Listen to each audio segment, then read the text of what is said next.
What's up, comic book community? Joe here with another episode of 360 Comics. You may notice a change of scenery. I am at my LCS, Brave New Worlds, in Willow Grove, Pennsylvania, and let me tell you, the comic book collection they picked up this week is unlike anything that I have ever personally seen before. We've seen some awesome collections come through on this channel that I've been very excited about. This one tops all of that. I can't wait to share it with you today. Stay tuned.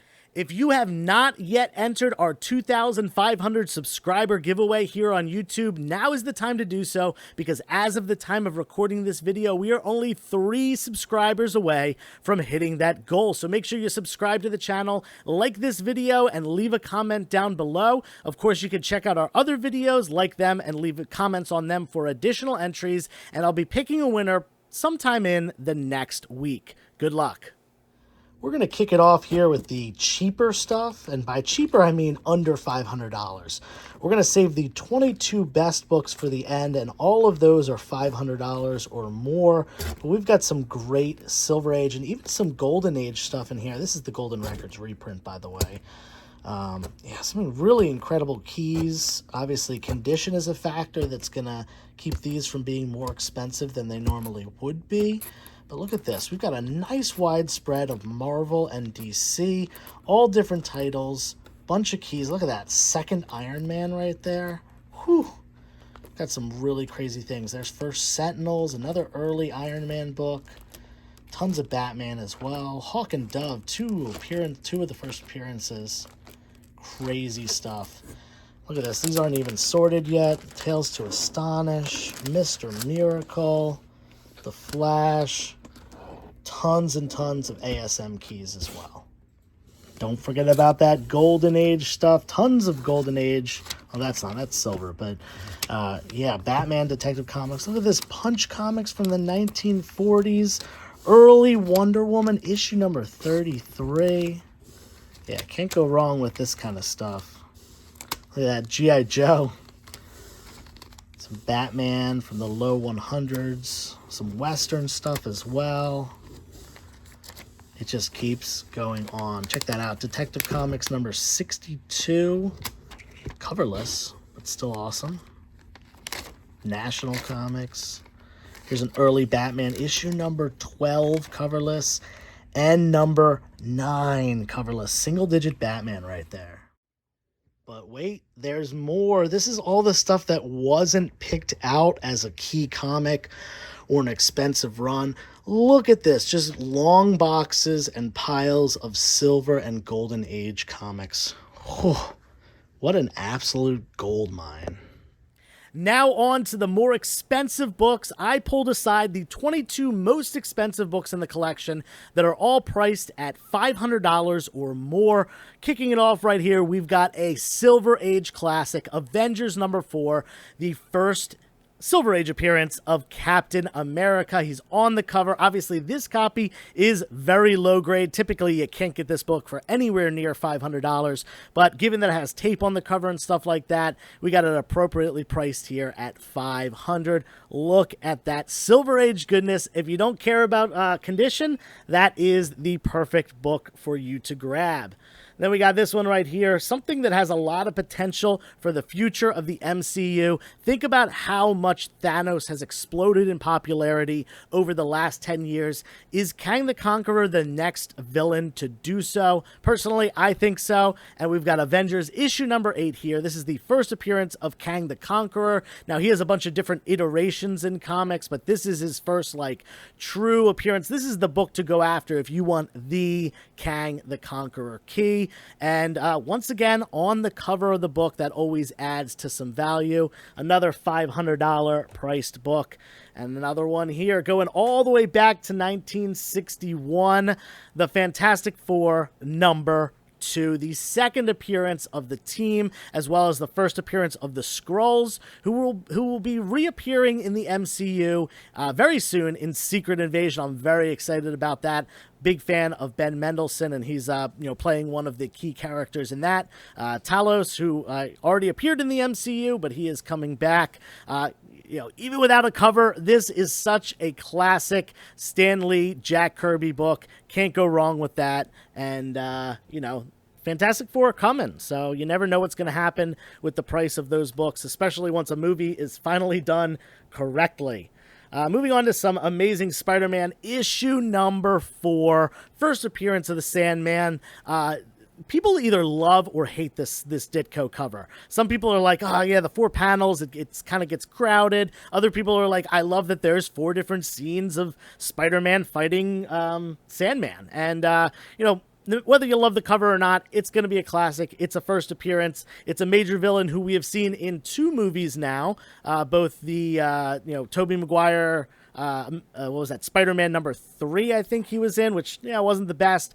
But then we got a kind of a different iteration of the character almost in Spider-Man No Way Home. I thought it was really cool, and will we see this character in the future? Maybe, but either way, certainly a great single-digit Amazing Spider-Man key, with the first appearance of a character that's been utilized plenty since then. Moving on to Amazing Spider-Man number 10. This is kind of like the joke early Spider-Man issue because it is like the least important of the books. It's the one that's really affordable in the first 10 issues. Issue number 10, first appearance of the Enforcers. They didn't really catch on, but nonetheless, it's still Amazing Spider-Man number 10. It is an early book. It's got a Ditko cover, Stan Lee story. You can't go wrong picking up this kind of stuff. Moving on to Amazing Spider-Man number 12. This would be the third appearance of Dr. Octopus, and honestly, one of the best covers with Dr. Octopus from this early era. Again, a Steve Ditko cover, Spidey's identity being revealed on the cover, and, Doc Ock, he's up there. You could argue Green Goblin, Doc Ock, who the biggest Spider-Man villain is. It's definitely one of those two, and, can't go wrong with a third appearance, an early ASM. Great stuff. Moving on to issue number 15 of ASM, first appearance of Kraven the Hunter. Now, we're getting a Kraven movie this year. It's going to be a Sony movie, so keep expectations abysmally low. But either way, this is Kraven the Hunter. This is a character that has had a significant impact on Spider-Man, and especially in the Amazing Spider-Man run. Since the 1960s, and particularly Kraven's Last Hunt, as well as having characters grow off from him. His love interest Calypso has become a pretty prominent character, as well as his children. I'm hoping Sony pulls it together and does justice to this character, but I'm not holding my breath. Either way, it's Kraven the Hunter. It's his first appearance. Great book. Same with this one right here. First appearance of Scorpion, ASM issue number 20, another $500 book. And, we've seen Mac Gargan in the MCU, but he has not taken on that role of Scorpion yet. Will we see Mac again? Probably, I think so, especially it seems like they're continuing the Tom Holland. We're getting a second Tom Holland trilogy from what I understand. I hope that does continue because I think he's great in the role, and I like what they're doing with incorporating those characters into the MCU. So I do hope we eventually see Matt Gargan take on the costume, take on the mantle, and we'll see the Scorpion on the screen. The next one, we're going up to I believe the only book, there's a couple of them priced at $600. First we got here, this is the Amazing Spider-Man number 8, another single-digit ASM book. Let's get the glare off that so you can really see it. This is the first appearance of the Living Brain. Not super important, but what is important, this is the first battle between Spider-Man and the Human Torch. This is obviously very early in the Spider-Man run. It's not their first time meeting. They did, believe, meet in ASM number 1, but it's their first battle against each other, and he's on the cover. Can't go wrong with that. Steve Ditko goodness. I'm going to say that so much during this because there's a lot of ASM books. And of course, there's a lot of those Jack Kirby books as well, especially the Fantastic Four. Check this one out. This is Justice League number 1. Such a classic cover that's been homaged so many times. A good old 10-cent DC book from, I guess this would have been the very early 1960s. That chess cover, we've seen it homaged many times, not just in other Justice League or Justice Society books, but also indie books and stuff like that, taking this cover and utilizing it. And it's easily recognizable as one of those great DC Silver Age covers. Speaking of great Silver Age DC covers, next we got Batman number 181, the first appearance of Poison Ivy. And be careful with this book, because when you get it raw, you'll want to make sure it's complete. There is a pinup in the middle of this book of Batman and Robin, and it is often removed.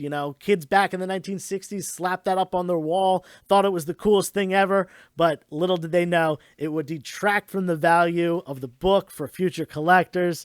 Hey, it happens, and that's why these books are expensive, because a lot of them did get destroyed and mangled. This one, though, does still have that centerfold insert, hence why it has the nice high price tag of $700. Now, Poison Ivy is one of those characters that first appeared in the Silver Age. A lot of these Batman characters had their first appearance in the Golden Age, and there's also a key issue that is their first Silver Age appearance. That is not the case with Poison Ivy.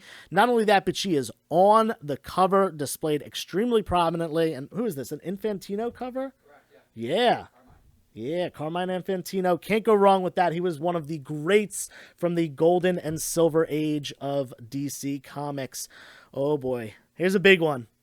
This is a big one with lots of potential. Moving up into the $1,000 range here, we've got Fantastic Four number 48. This is the first full appearance of Silver Surfer, the first cameo appearance of Galactus. It's got this incredible cover with the Fantastic Four and the Watcher on it that is just so easily recognizable. And not only that, but again, another book that has been homaged plenty of times. In fact, in this Fantastic Four run, I believe it was homaged 2 times, and then, plenty of times in other titles and stuff like that.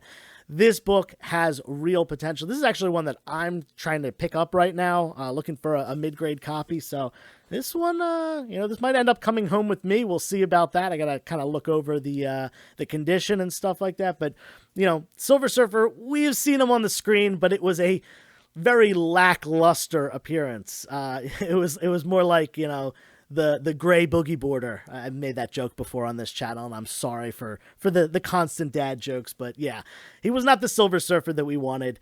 But given the FF is coming to the MCU very soon, we will probably see Silver Surfer, I would think, probably timeline wise in the next 5 years. But you never know, they might pick to introduce other people first.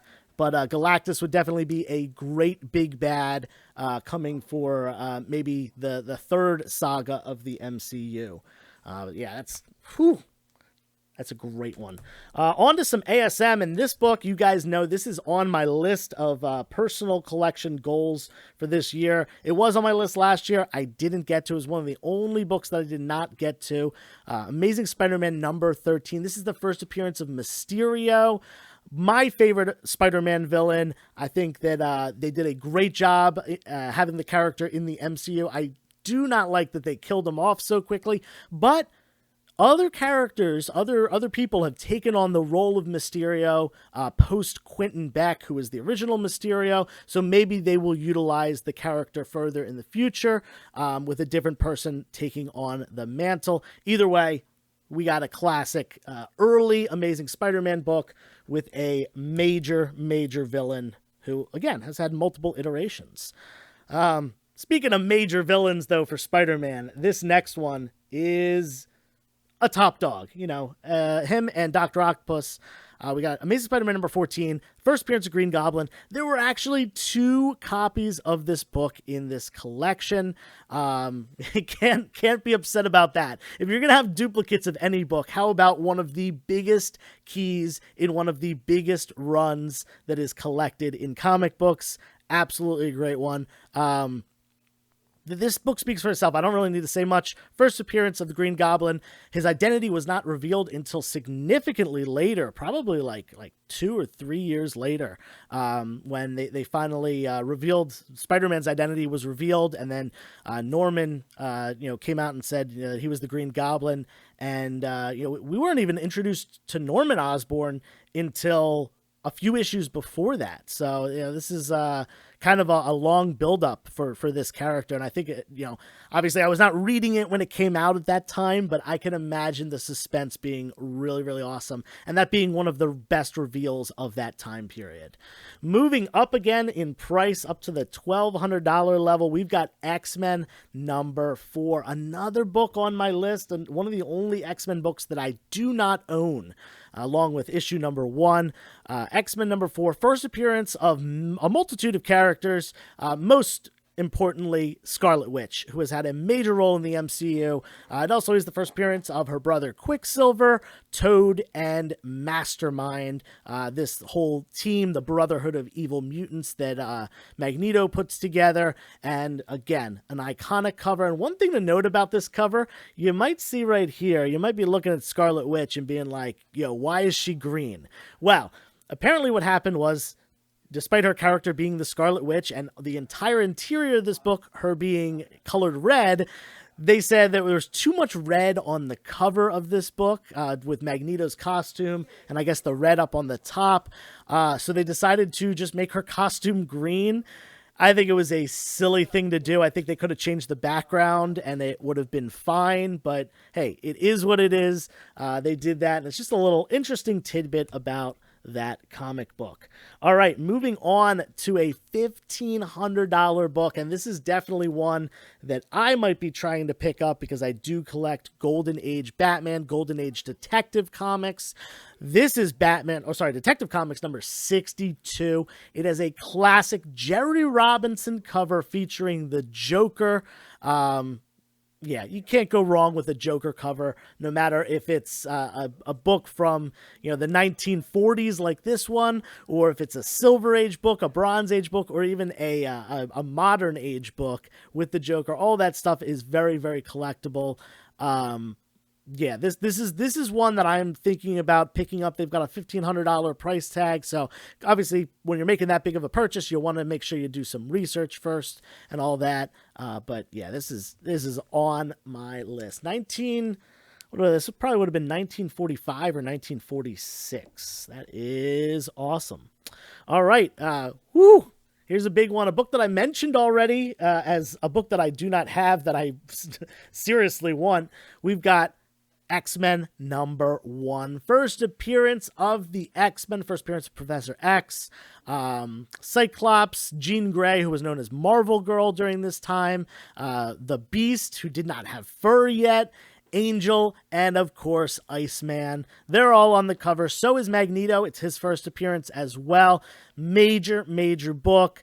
Whether you like X-Men or not, you probably recognize the cover, and another cover that has been homaged over and over and over again. Now, you might notice something about this cover. It is missing the top third of the cover, including the trade dress, and that is because it was a returned copy, which means whatever newsstand this was sitting on in 1963, they weren't able to sell it. It did not sell. They did not sell out all their copies. So what they did to prove that they didn't sell everything, they would rip off the trade dress of the book, mail it back to the publisher, and the publisher would give them a refund. Prior to the 60s, they actually used to send the whole book back, but it ended up costing way too much to ship, and it didn't make sense to do so.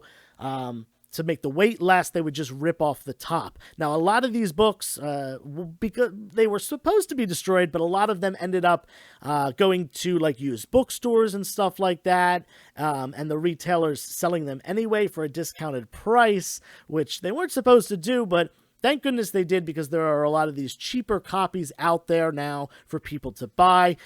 You can't get a complete copy of X-Men #1 for, I would think like a 1.0 is probably still $5,000 or more. This one being a 0.5 incomplete comes out, like $2,500. That seems like a really solid price if you want an entry-level book like that. Another $2,500 book right here. We got Strange Tales number 110, the first appearance of Doctor Strange. This book is very, very tough to find.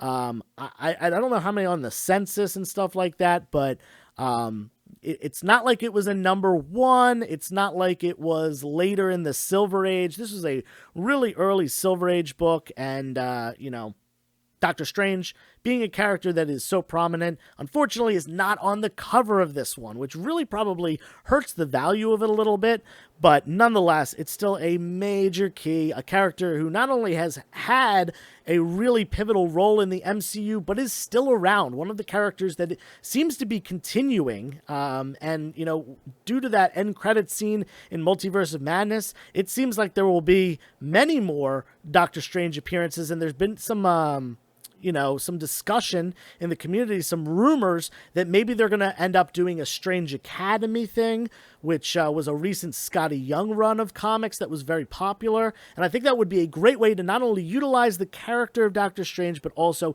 introduce some new characters into the MCU, kind of that next wave of younger characters.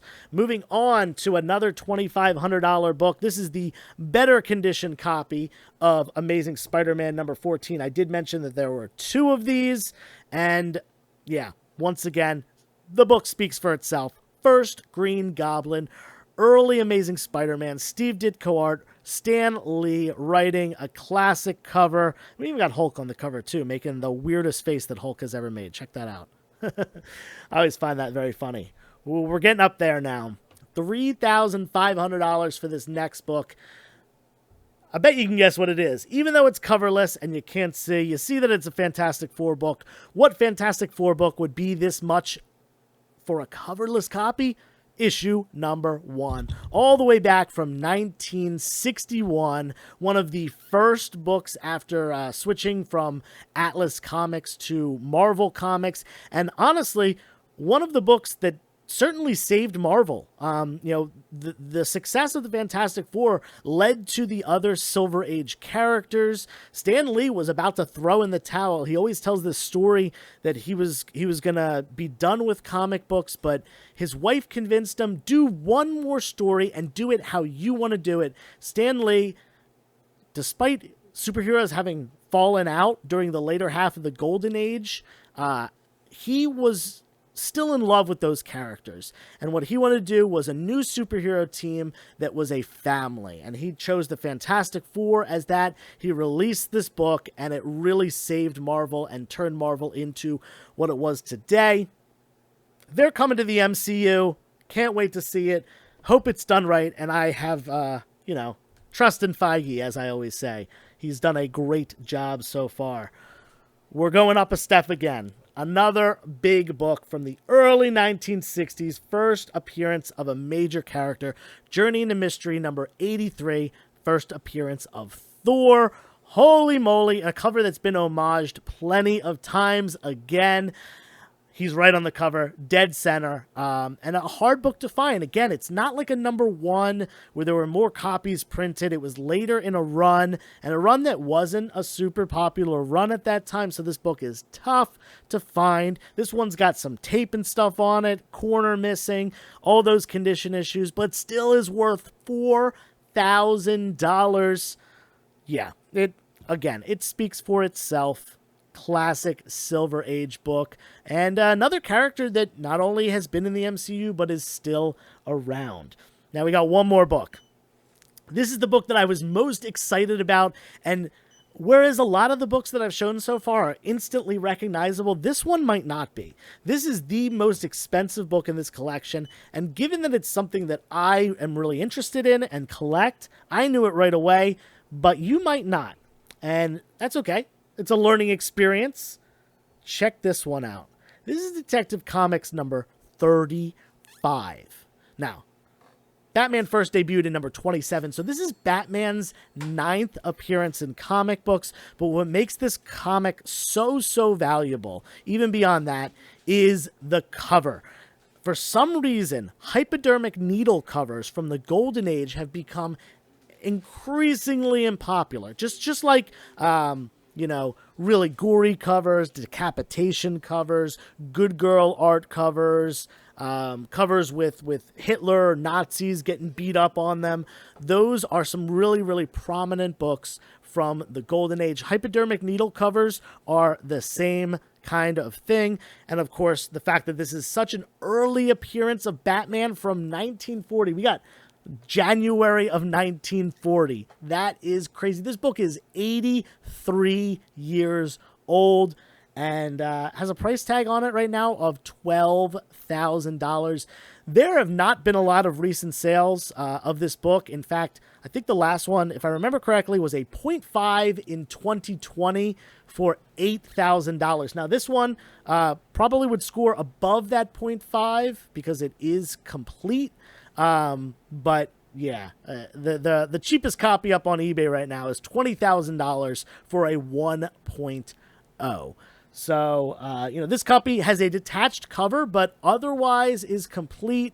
That the 20,000, by the way, for the 1.0, I do think that is a little high. I think someone is hoping for the stars there, but nonetheless, this, without a doubt, is a 5-figure book, is a absolute staple of the Golden Age. I don't know how many are on the census, but I'd be curious to find out. It's probably somewhere along the lines of like 20, 25 or something like that. If I have time to look it up, I will put it down there, but if I forget to do that, I apologize for missing that. But yeah, this book got me so excited when I saw it, and I was kind of hoping that it was like missing pages or something so I could afford it, but at this price tag, I unfortunately have to step away. Just seeing these books gets me so excited, being able to take a look at them and stuff like that. These are all major keys, and the rest of this collection was just amazing Silver and Golden Age stuff as well. Hope you enjoyed this video. It was definitely a little bit different. Check out Brave New Worlds if you're ever in the Philadelphia area. They don't just have this location here in Willow Grove. They do have one as well in Philadelphia, in Old City. So you can check out either of those locations, whether you're going to be in the city area or the suburbs of Philadelphia. Great store that I've been coming to since I was 6 years old, and the largest selection of current run books in the Philadelphia area by a long shot. So check them out. They've got a website, but they don't do much as far as sales online. But you gotta come in store to get these big boys here. Anyway, hope you enjoyed the video. Make sure you leave a comment, give us a thumbs up for a like, subscribe, and follow on Instagram as well for weekly claim sales and more comic book content. And until next time, turn the page, wash your hands.